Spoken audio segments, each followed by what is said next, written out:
we're in it for the long haul, and it is about all of that bottom-up, grassroots, getting known and becoming credible and known in your local communities in whatever way that might be.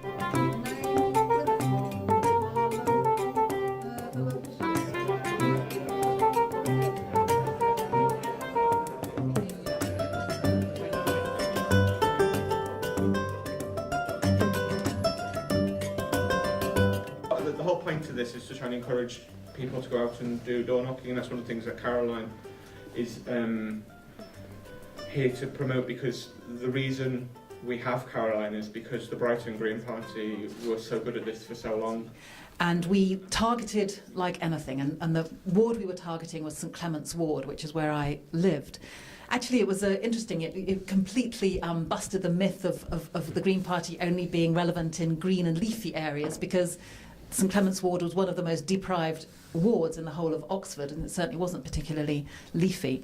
I won it in 1993 at the third attempt, and I suppose that tells you that it is at the third attempt, so you have to keep going at it and getting known and being on the doorsteps.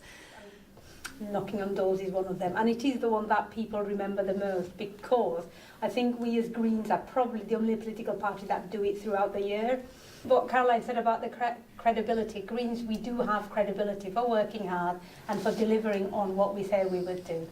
Convincing people to vote for us, which means speaking to them. And when we're doing it now, I think that's one of the areas we do door knocking. We need contact details. Yeah. At the same time, it's really, really useful thing when if you get a survey, sometimes they'll fill it all in, but they won't fill in the bottom part, and you can use that question at the top to identify who's actually filled it in on the address. So it's working out who your target groups are. It's about getting the data. It's about being out on the doorstep. But the very final thing. Why 67 surveys can be useful, because the whole point is you're knocking on the door, you're trying to engage with them, and from the Green Party, we want to find out your opinion. Here's a 60-second survey. If you fill it in, leave it at your doorstep, we'll collect it in half an hour. If you wake up thinking there's got to be something more, then you're a green activist, and it's definitely worth having that thought in your head, thinking I'm going to do something.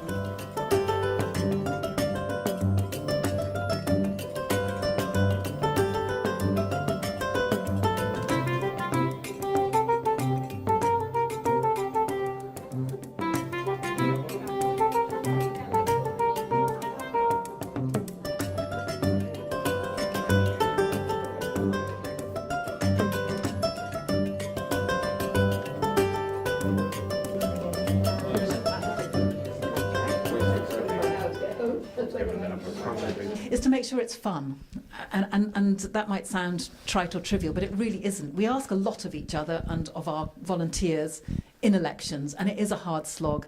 So make sure there are moments when you can get people together to have some fun, and also get together to learn more about the party.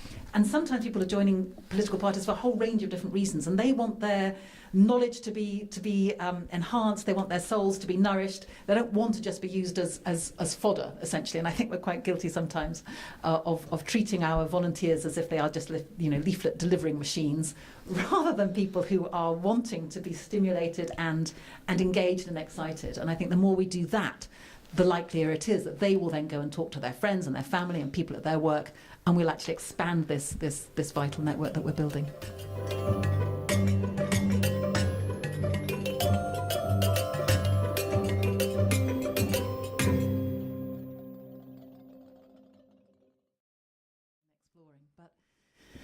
I guess just to start off, I joined the party back in 1986, which is quite a long time ago, and what spurred me to join was Jonathan Porritt's book. It was a book called Seeing Green, and if any of you haven't read it, it's really well worth a read. And I don't know whether it's good news or bad news that it's still so topical. It's probably bad news in a way, I suppose, because it shows that we haven't made a lot of progress in some ways.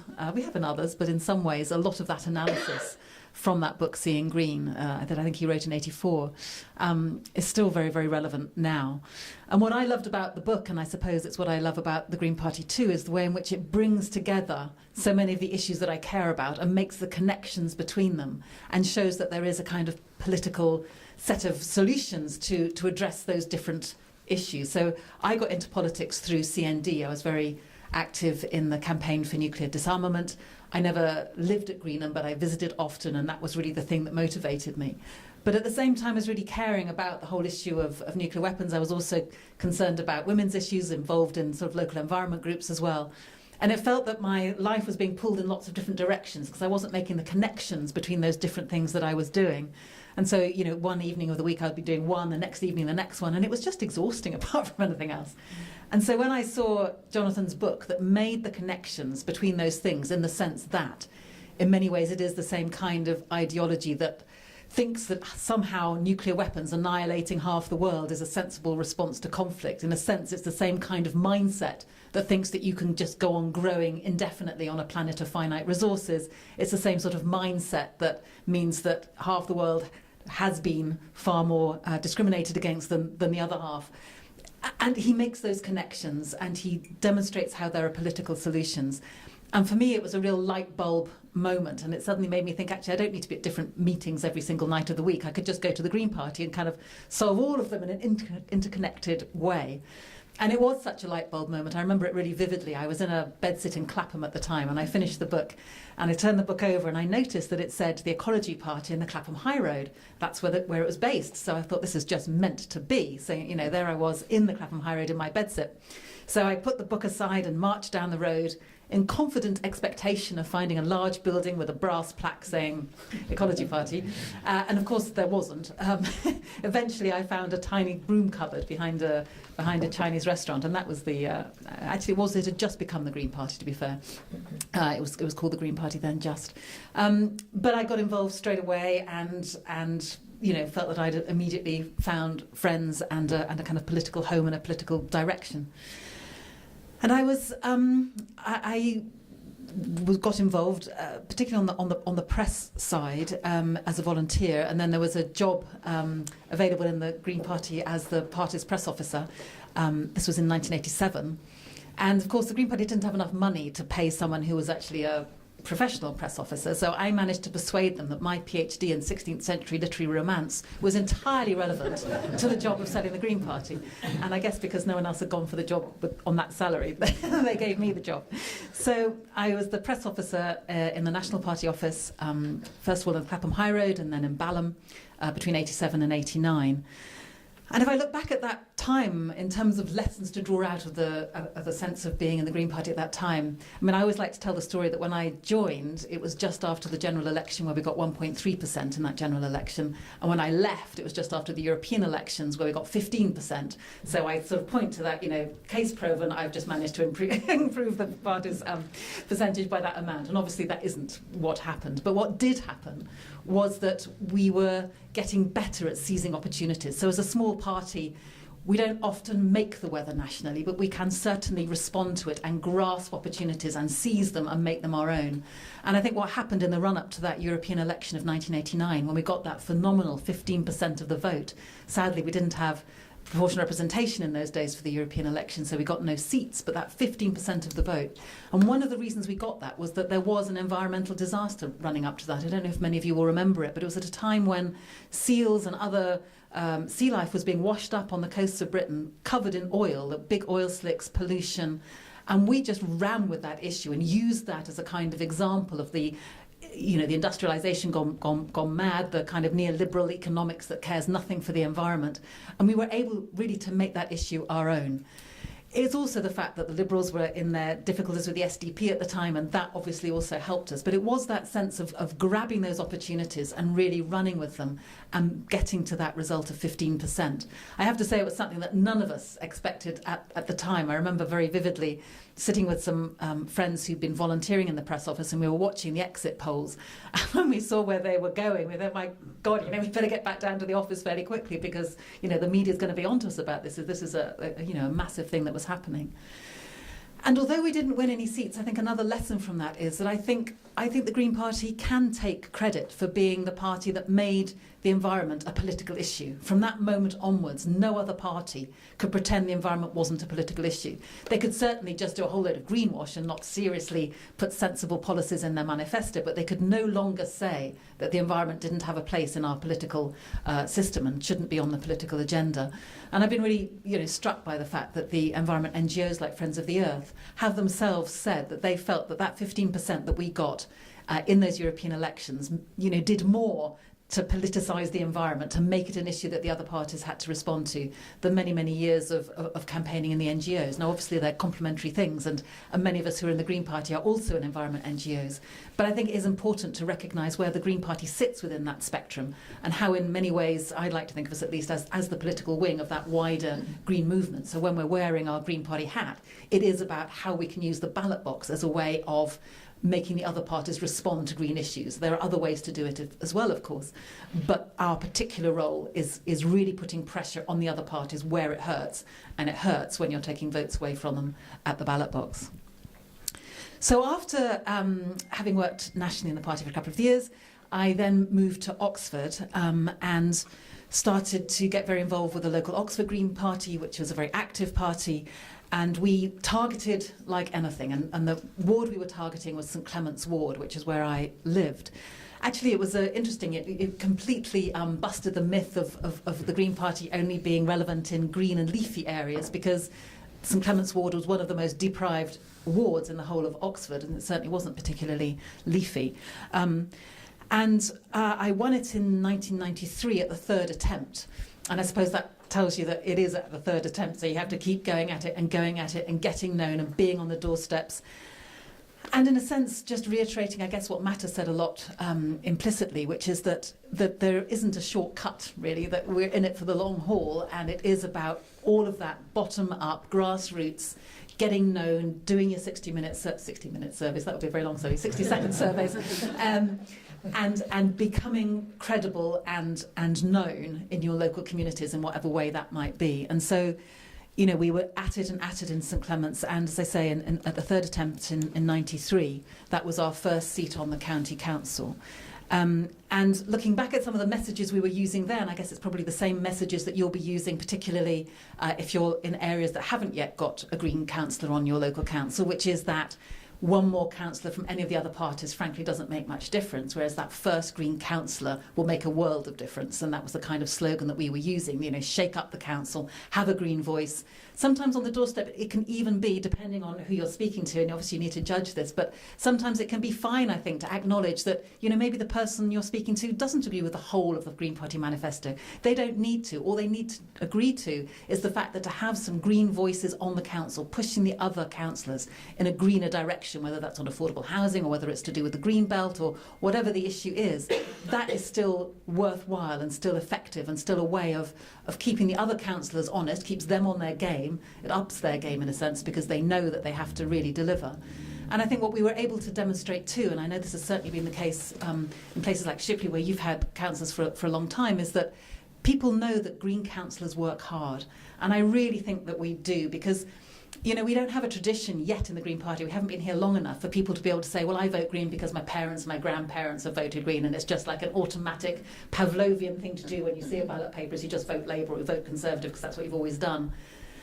That's a disadvantage for us, but we turn it into an advantage in the sense that we know that we have to work really hard. We have to win every single one of those votes of people who vote for us. There's no tradition going back decades of people voting in a particular way. And I think that we've been able to demonstrate that when people do vote Green and they get Greens elected, then the people deliver for them. Our Green councillors, we do deliver.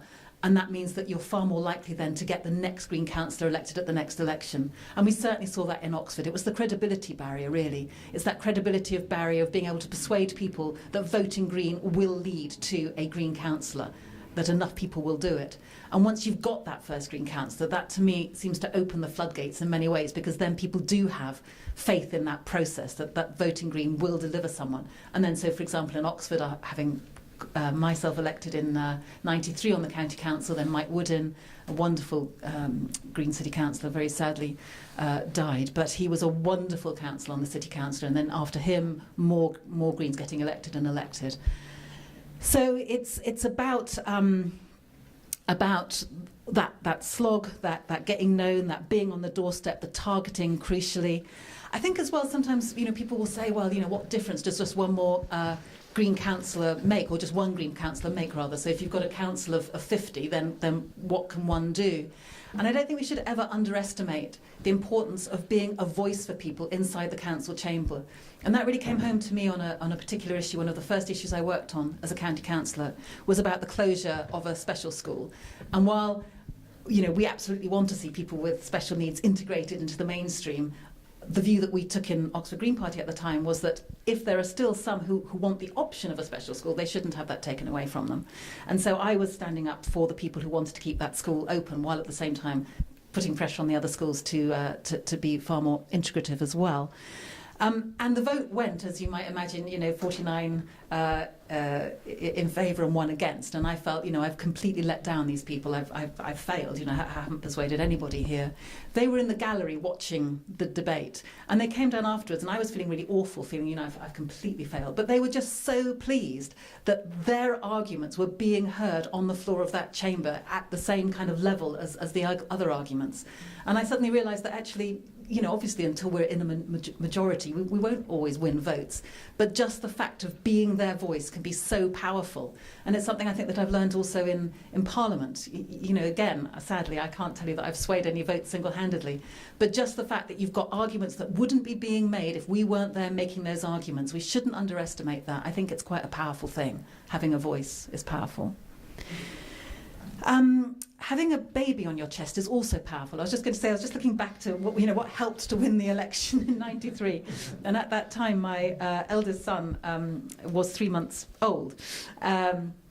And actually, this is just a silly point, but it was just quite disarming when you're on someone's doorstep with a baby in a papoose. If you can borrow anyone's baby, just do it, because it's quite disarming. People are much nicer to you, and they're cooing over the baby, then you kind of deliver the message just when they're kind of vulnerable. So that was quite effective. Fast forwarding, because you'll be very glad I'm not going to go through the whole of the years of my life, otherwise we'd be here, still tomorrow. But I was going to fast forward to Brighton and talk about winning the first seat at the national level in Parliament, and just being so aware that that was made possible by so many people's work over so many years. And again, it was that hard slog of Brighton Green Party and the parties around who've helped people in Brighton for many years. I think we got the first councillor elected in Brighton, Pete West, in '96. So that was quite a long time ago. But what has happened, and in Brighton, in contradiction to Oxford, in Brighton the elections are every 4 years, so not on thirds. So there was quite a big gap between each election. So the first councillor was in '96, but then at the next election, they went from 1 to 3. At the next election, they went from 3 to 6. The next one, 6 to 12. So they kept doubling. So I think by the time I was standing in 2010 to be the MP in Brighton, they'd already got around 12 councillors, most of which, not all of which, but most of which were in the Brighton Pavilion constituency. Keith Taylor had done a fantastic job at the previous couple of general elections, again, building his vote. So by the time we got to 2010, he had built the vote to 22%. We were still third, but it was a really strong basis on which to then leap to try to win it. And if I think about how did we do it, I mean, obviously we had that strong base of councillors, and that is crucial. We had a presence all year round with stalls, with letters, with petitions, with all of the different things you've been talking about, and that was really, really important. We had data, and the data, getting to know where your voters are and the difference between the different views of different voters in different parts of your constituencies or wards is so crucial. So, for example, in Brighton, part of the ward, or part of the constituency rather, 4 of the wards in the constituency were the type of typical thing you might have in your mind when you think of Brighton. So they were probably slightly younger, they were people who'd chosen to live in Brighton, they liked to think of themselves as being ahead of the curve, a bit alternative, they worked in the public sector by and large, they were the university students, and in a sense that was a very cohesive demographic we were dealing with. But then there were 3 wards in the north, one of which, Patcham, was hugely different, much older demographic, traditionally voting Conservative. You know, they've been there for generations, a very different type of people to respond to.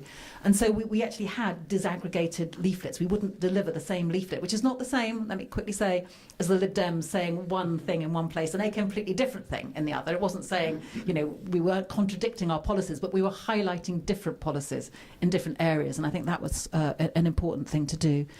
In the you know, from about 2008 to 2010, we were collecting data. We were canvassing essentially, but we were talking about it as conversations on the doorstep. So we were not asking people how they were going to vote, but asking them again what the issues were that they cared about. And so in a sense, it was doing the same kind of thing as you're doing with your 60-second surveys, but taking a little bit longer, and crucially trying to get emails and phone numbers off them. And it can be quite a difficult thing to do, and I think petitions and other ways of doing it are good because it's less invasive than just turning up as a stranger on someone's doorstep and saying,